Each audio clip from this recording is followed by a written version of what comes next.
E nós vamos conversar com a pós-doutora em Ciência Política pela UNB, jornalista, pesquisadora do campo de mídia, política e gênero, integrante da Marcha Mundial de Mulheres no Rio Grande do Sul, Denise Mantovani. Bom dia, Denise.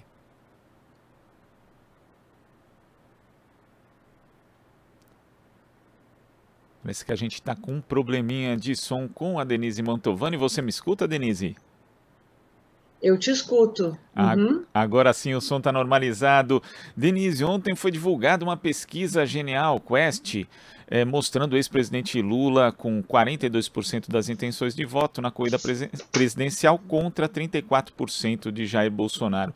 Existe uma diferença em relação a outra pesquisa que foi divulgada na segunda-feira do IPEC, né, que é o Ex-Ibope, mas em ambas Lula tem uma liderança razoavelmente confortável e na IPEC a possibilidade inclusive de vencer já no primeiro turno. Como é que você tem visto essas pesquisas que na prática têm variado muito pouco, né? Ou quando tem variação é sempre dentro da margem de erro, Denise?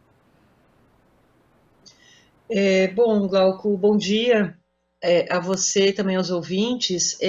Sim, eu acho que é isso mesmo. Assim, me parece que a gente tem já há 18 dias, né, do primeiro turno da eleição, e a gente já tem assim uma certa um certo posicionamento do eleitorado já bastante caracterizado, né, num sentimento aí em favor do Lula, né, e de uma votação francamente favorável a ele.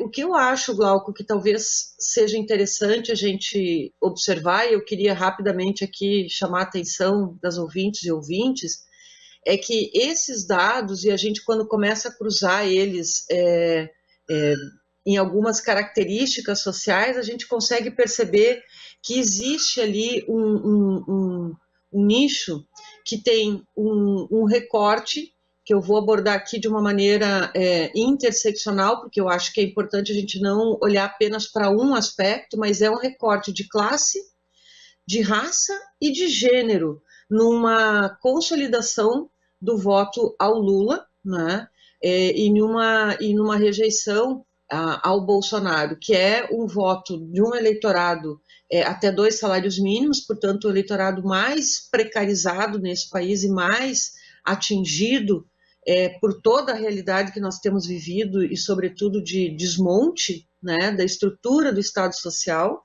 Elas são, a maioria desse eleitorado é mulher, são mulheres negras, e aí quando a gente cruza classe, raça e gênero, a gente consegue perceber que é esse segmento da sociedade que está mais afetado, que são as mulheres, chefes de famílias, vivendo uma realidade de desemprego, de fome, de precarização. Então, eu acho que aí a gente consegue entender assim, por onde passa também essa percepção e essa intenção de voto já consolidada em favor do Lula. É o que a gente comentou numa entrevista passada, que eu vejo muito assim, há uma comparação, as pessoas estão olhando para a realidade da vida, e por mais que se tente criar situações eu acho que o Bolsonaro não consegue explicar o desastre que a gente está vivendo, social, econômico, político também, mas eu acho que esse impacto socioeconômico, sobretudo na vida das mulheres negras, das periferias empobrecidas, elas estão conscientes do que significa essa eleição. E em relação a esse segmento, justamente, Denise, das mulheres, principalmente as mulheres mais pobres, né, que são, como você falou, as mais atingidas por essa crise socioeconômica, existe um esforço da campanha de Bolsonaro para chegar até esse público, ou pelo menos reduzir a diferença que é muito, mas muito grande, segundo as pesquisas, entre Jair Bolsonaro e Luiz Inácio Lula da Silva. Mas os episódios de agressão contra mulheres continuam acontecendo, né? Inclusive, um deputado bolsonarista aqui de São Paulo, Douglas Garcia, do Republicanos, filmou e dirigiu ofensas à jornalista Vera Magalhães após um debate na TV Cultura. Isso viralizou, tanto que mobilizou ali a tropa bolsonarista para repudiar a atitude do deputado. O próprio Eduardo Bolsonaro foi às redes sociais ali fazer isso, mas na prática o que o Douglas fez foi reproduzir de uma forma muito mais ostensiva, é verdade, mas reproduziu o que o próprio Bolsonaro já havia dito para Vera Magalhães. Então, esses episódios recorrentes, eles acabam impedindo qualquer tentativa de conquista de Bolsonaro nesse segmento, Denise?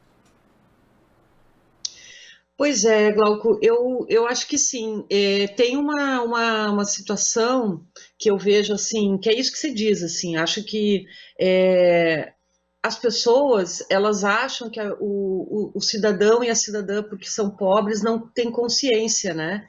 Ou são manipuláveis, enfim. E eu vejo essa questão da violência de gênero que o Bolsonaro pratica, que a gente costuma chamar, inclusive, de a postura misógina dele, que é isso, ele expressa uma raiva, ele expressa desprezo por todas as mulheres quando ele atinge aquelas que estão diante dele, que o confrontam, que o questionam, né?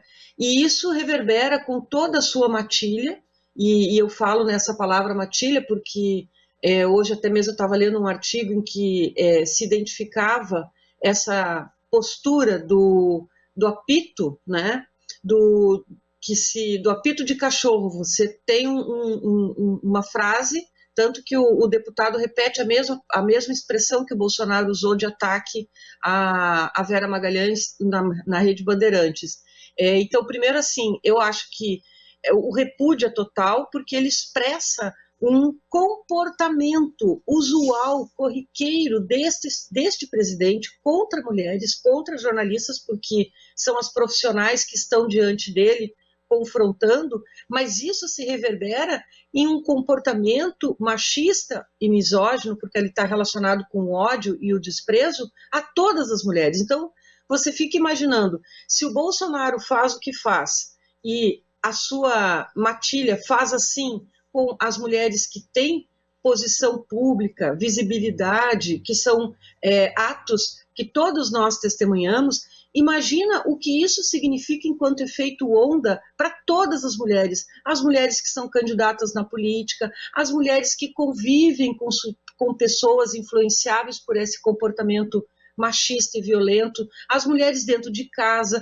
Então, ele reverbera uma simbologia de violência e desrespeito às mulheres que esses deputados executam contra a Vera, que é hoje o símbolo do ataque machista e misógino deles, mas ela é a representação de todas nós em qualquer situação das nossas vidas. Então, o Bolsonaro, e acho que esta é uma reação que a reação à atitude do deputado ela veio em conjunto porque, estrategicamente, a campanha do Bolsonaro sabe que precisa construir uma imagem de uma pessoa respeitosa com mulheres. Mas a realidade é outra.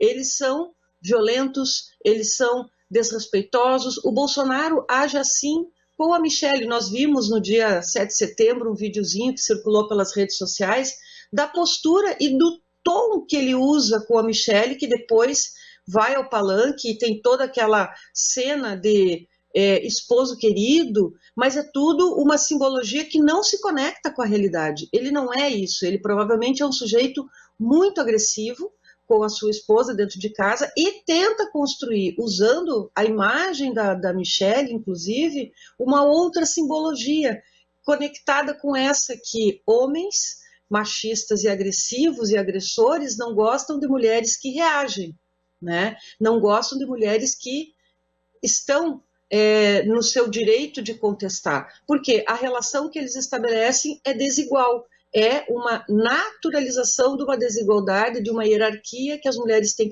que calar, têm que obedecer, que não podem reagir.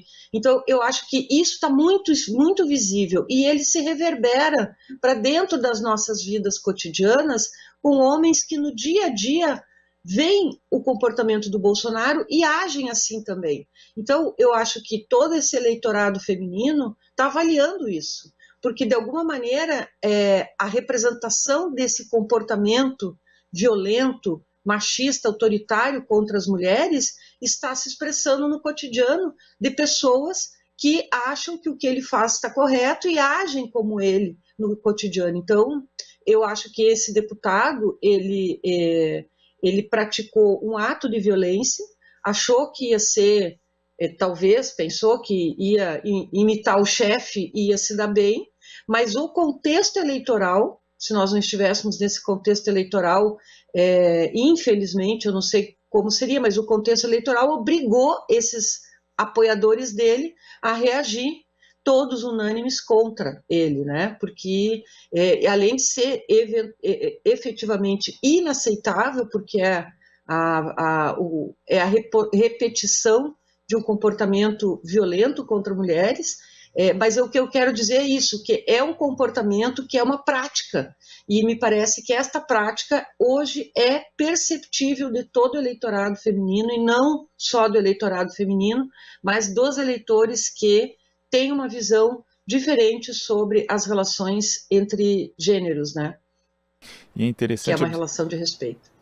É interessante também, Denise, observar dentro disso que você está falando, né, dessa tentativa de repudiar por uma questão eleitoral, o candidato Tarcísio, né? Ele primeiro disse que não conhecia Douglas Garcia, mas o Douglas estava fazendo parte da comitiva dele, foi a equipe dele que deu credencial para ele estar ali dentro, depois passaram a circular diversos vídeos, fotos, né, de Douglas Garcia junto com Tarcísio de Freitas, e é um candidato ao governo de São Paulo que ele tem uma dificuldade, na verdade, né? Porque ele tenta, ao mesmo tempo, se associar ao bolsonarismo para ter alavancagem eleitoral e passar para o segundo turno, mas não se associar muito porque ele quer conquistar um eleitorado de centro que já começa a rejeitar muito Jair Bolsonaro por conta do conjunto da obra, né? Só que assim, Denise, quando a gente observa esse tipo de comportamento, é possível fazer essa dissociação, porque quando a gente vai na pesquisa, por exemplo, vê que o eleitorado do Tarcísio é muito semelhante em termos de perfil, inclusive de preferência entre homens e muito baixa adesão das mulheres, é muito semelhante ao perfil do eleitorado de Jair Bolsonaro. É possível para você que ele consiga, principalmente depois desse episódio, fazer essa dissociação, dizer, olha, eu não sou um misógino que nem o meu chefe do executivo, aqui o meu ex-chefe do executivo, ou então isso já é uma associação que é difícil de ser desfeita? Então, Glauco, eu vejo, acho que a tentativa dele vai ser essa, de tentar se descolar da parte ruim. Eu estou tendo uma reverberação do som, acho que agora melhorou. Então, de se descolar daquilo que o Bolsonaro representa de negativo, né? Acho que ele já vem tentando fazer isso, e colar naquilo que ele entende que pode ser o elemento em favor dele. O que eu vejo de mais nessa estratégia dele que pode ajudá-lo é o fato de, se ele não tem no seu histórico práticas agressivas que o associem a este perfil, né? Agora, é isso que você disse.